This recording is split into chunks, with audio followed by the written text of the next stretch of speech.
sentro ang State of the Nation Address ng Pangulo sa pangako nitong palakasin ang infrastructure spending ng bansa bilang sagot sa kakulangan ng trabaho dala ng krisis pinansyal, ibang mga isyu sa pamamahala, peace and order at tax collection efficiency. May 149 infrastructure projects ang inaasahan ng grupo na maipapatupad bago magtapos ang administrasyon ni Pangulong Gloria Arroyo.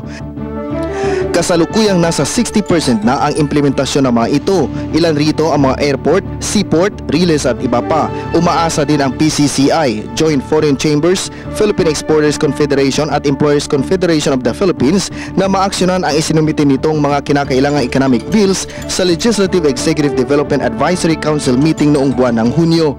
Yes. One is good governance.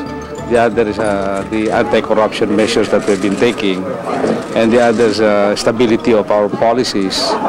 And all of this, I think, will be addressed in this SONA because the National Competitiveness Council has been working overtime since last year. And we are a member of the NCC, chaired by Ambassador Bautista. Pinuri din ng PCCI ang Administrasyong Arroyo at Kongreso sa pagkakapasa ng ilang mga batas na nagpapalakas ng business at investment climate sa bansa. Ilan rito ang Biofuels Act at Renewable Energy Act upang mabawasan ang mataas na presyo ng kuryente, Automated Election Act na nagpapanatili sa tiwala ng election process at iba pang mga batas sa pagbubuwis. She has instructed a 24/7 activity on all pending infra because there's a deadline of December 31 in May next year. So you can expect a very lengthy discussion on the status of the infrastructure. Ako si Jess Caduco, nagbabalita, Express.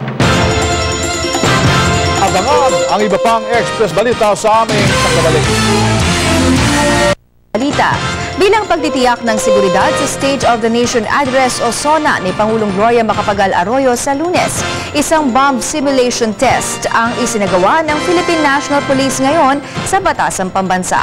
Ang detalye nito sa Express Balita ni Cristina Tanyo. 2 taon nang nakalipas ang pambombomba sa Batasan Complex at ngayong palapit na ang SONA ng Pangulo na gaganapin sa mismong lugar. Tiniyak ng PNP na handa ito sa anumang posibleng terrorist attack na magaganap sa araw ng State of the Nation Address ng Pangulo. Isang simulation exercise ang sinagawa ng Quezon City Police District sa Batasan Complex kanina. Ito para mapaghandaan ng PNP ang anumang panggugulo na maaaring gawin sa Lunes. Ayon kay QCPD Chief Superintendent Elmo San Diego, wala pa naman silang natatanggap na bomb threat, pero pinaghahandaan lamang nila ang anumang maaaring gawing taktika na mga manggugulo sa Lunes. Pinabulaanan din ito na mas matinding preparasyon ang ginagawa nila ngayon kumpara sa mga naunang SONA ni Pangulong Gloria Arroyo. Wala naman halos pinagbago kasi sa amin mas maganda yung maganda preparation namin kaysa mabigla kami na kulang yung preparation. Ito isa sa importante namin preparation kasi nga ang Batasang Pambansa, itong HOR, nagkaroon kami ng experience rito before last year na may pumutok nga rito. So yung ginawa nating activity noon, yung exercise, idudugtong na natin para nakaprepare naman yung tao natin kung sakaling magkaroon ng parehong insidente. 5 milyong piso ang halaga ng equipment na gagamitin ng QCPD para dito. Sophisticated ang teknolohiya at matitiyak umano nito ang kaligtasan ng mismong agent na kailangang humawak ng delikadong trabaho. Bukod dito, kasado na rin ang paghahanda ng mga local government agencies para sa Lunes. Meron tayong mga katulong na mga hospitals kasi meron tayong preparation kung saan i-assign yung mga hospitals o yung evacuation natin kung sakaling magkaroon ng aberya nga rito. Ako si Cristina Tanyo, nagbabalita, Express. Bagamat naka-alerto ang AFP-NCR Command para sa State of the Nation Address ni Pangulong Arroyo sa Lunes, hindi pa ihintulutan ang mga sundalong tutulong sa mga pulis na magbabantay dito na magbitbit ng baril.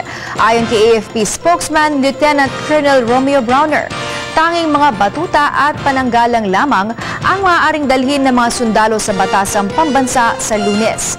Kung sakaling magkaroon man ng kaguluhan, ay ipapadala rito ang kanilang Civil Disturbance Management Unit. Ani Browner, ito ay para maiwasan ang karahasan na posibleng maganap sa pagitan ng mga magpoprotesta at ng mga tropa ng gobyerno sa araw ng SONA.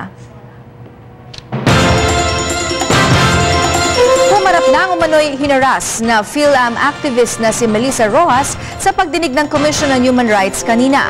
Dito ay dinetali ni Rojas kung paano siya dinukot at tinorture ng 15 mga di umano'y miyembro ng AFP 7th Infantry Division. Pilit pa umano siyang pinapaamin na mga kumidnap sa kanya na miyembro siya ng komunistang grupong New People's Army. Natatandaan din umano niya ang itsura ng isa sa mga dumukot sa kanya. Tape on my mouth, but it was one of the, tape, you could just rip it off. I was ripping it off, and that's why they were hitting me and they were dragging me.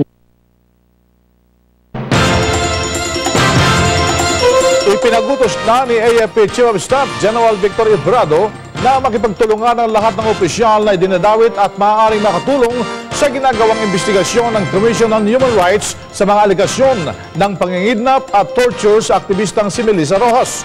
Ito para maiwasan na rin ang mga pagdududa ng ilan sa militar. Bukas rin ang buong kampo ng 7th Infantry Division sa Fort Magsaysay, Palayan City, San Nueva Ecija para sa ginagawang investigasyon.